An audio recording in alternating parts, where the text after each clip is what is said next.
In today's video, I'm going to show you how I make a loop stitch pattern. This is a great pattern, for things like fluffy stuffed animals. It's a way to give you a little bit of texture, like fur texture, without having to spend maybe the extra money you might spend otherwise on a novelty yarn. Also, you just might like the loopy effect. It gives a nice fun effect to just any of your other fabric that you might want to use in terms of a sweater or a hat. Something that you might want to add a little bit of a different look to. My name is Sig, and what a pleasure it is to have you with me at this time today. It's your interest and support that allows me to contribute new content and weekly videos. Help us all grow together by tapping that subscribe bar, notification bell, and like buttons. I look forward to your comments and always value your feedback. Now let's get started. For today's demonstration, I am using a worsted medium weight yarn and a size G hook. Now this is one of those stitches where you can certainly go a little bit bigger on the hook. So if you wanted to do an H or a J size hook with your medium worsted weight yarn, absolutely. It'll give you a little more fluff to your fabric. So I'm going to begin by making my foundation chain. And your foundation chain can really be as long or as short as you need it to be. There's no hard and fast rules with this one.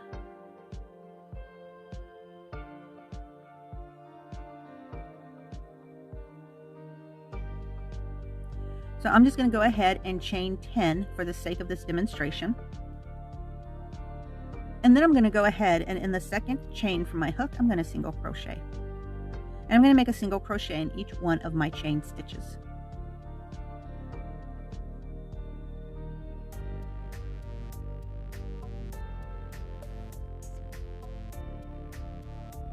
Then I'm going to turn my work. I'm going to chain one. And then I'm going to treat this chain one like a single crochet. So in order to get the loop, know that your loop is going to be worked in the back facing part of your fabric. And what I'm going to do is I'm going to go ahead and I'm going to use my index peeper. Some people use their middle finger if they want a longer loop. I'm going to use my index finger. I want a smaller loop. And I'm going to take my hook, and in the next stitch I'm going to insert that hook into the stitch. And then I'm going to take that yarn just like so, and I'm going to pull it through. So you can see that I'm holding on to a loop of yarn with my index finger, and I've pulled through a loop of yarn. Next, I'm going to yarn over, and I'm going to continue just as if I would continue doing a regular single crochet. So you can see I now have my loop up there in the back of my fabric. I'm going to continue to do just that. So I'm going to take my yarn and I'm going to loop it over my index finger. And then I'm going to insert my hook into that next stitch. And then I'm going to pull that yarn through. So now I have two loops on my hook. Then I'm going to I'm going to yarn over while I maintain my finger in the loop.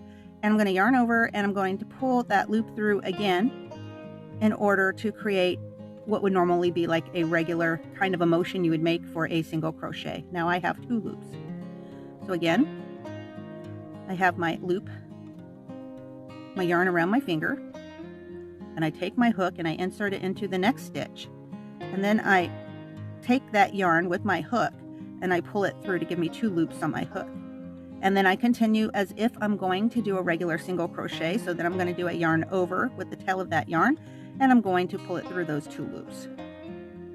And this is how I'm going to continue to do that till the end, until I get to that very last stitch in my row. And then I'm just going to do a straight single crochet. I will not do a loop stitch in that last stitch. I'll just do a single crochet. So again,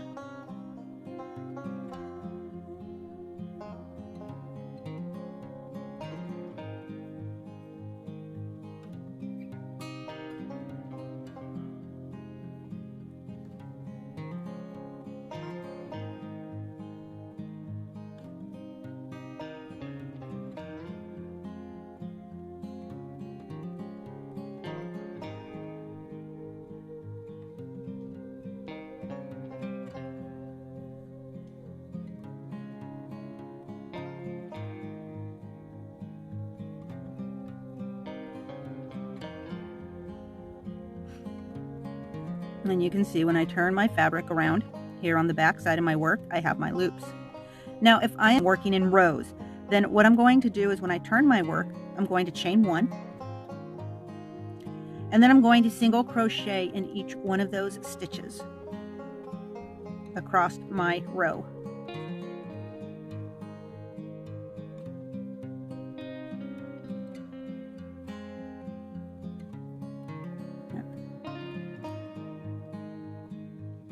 And then I'll turn my work and I'll chain 1, and that'll act as my first single crochet.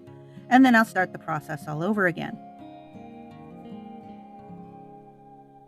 I'll go ahead and I'll loop my yarn around my finger, and then I will insert my hook into that next stitch, and I will grab myself some of that yarn and I will pull it through. So now I have 2 loops on my hook. Then I will yarn over and I will complete my stitch just as if I'm doing a single crochet, and that gives me my loop. So again,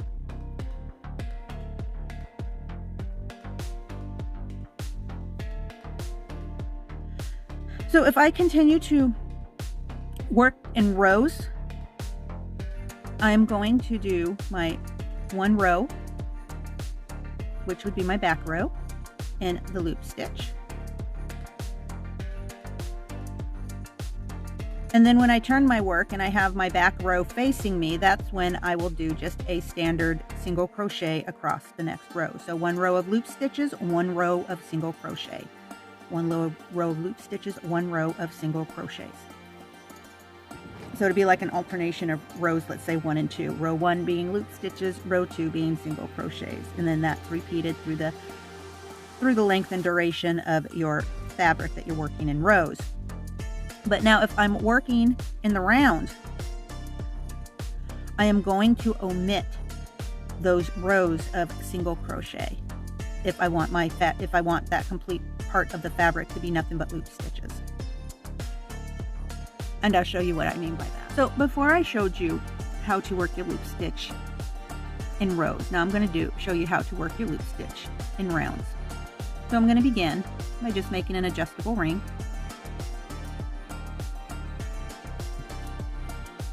And I'm going to put 6 single crochets on this ring.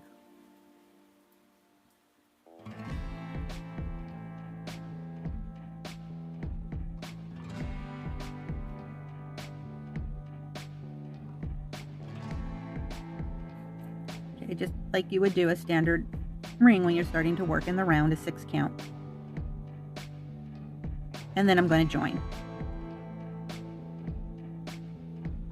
I'm going to chain 1.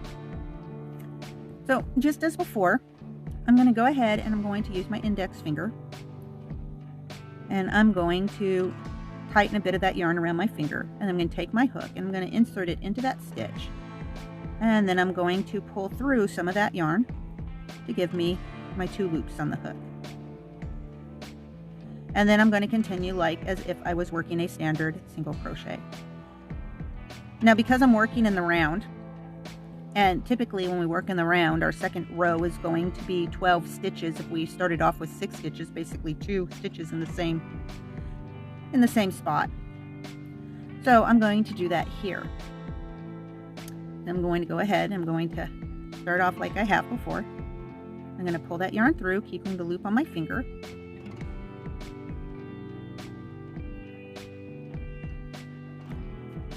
And then I'm going to make my second loop stitch in that same stitch. And I'm going to move on to my next stitch. I'm going to continue to put 2 loop stitches in each of the 6 single crochets. Okay, so we've got our 12 stitches, and I'm going to join.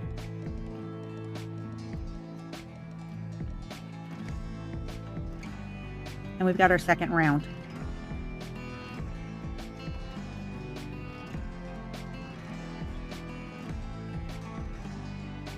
And I've made these loops really loose, and you can tighten them up for a smaller loop, but this is basically what you're looking at. So now, unlike with the rows, where my second row would be straight single crochets, when I'm working in the round, I don't do any single crochets in any part of the fabric where I want loops. So I will continue to just do loops. And what this does is it keeps all the loops on one side. So if I were working in rows, my loops would end up on both sides, and that's not what I want. I want them to only to be on the one side, so thus that's why we're working a single crochet on every second row. But for this one, because we're simply working in the round and we're not turning our work like that, the loops end up on one side.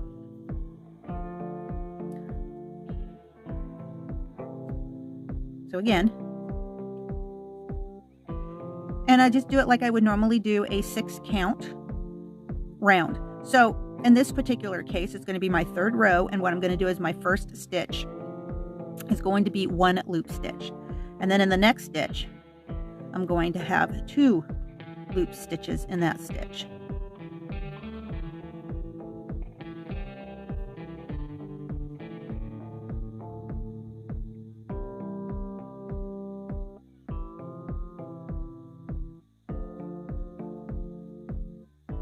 And then of course the next stitch would just be the 1 loop stitch. So basically you're proceeding just as if you were doing a standard round. And then the next one would be 2 loop stitches in that next stitch. So I hope this tutorial helped demystify the loop stitch a little bit for you. But now's the time for me to say goodbye. So until I see all you wonderful and creative fiber artists again, stay crafty, stay amazing, and bye-bye now.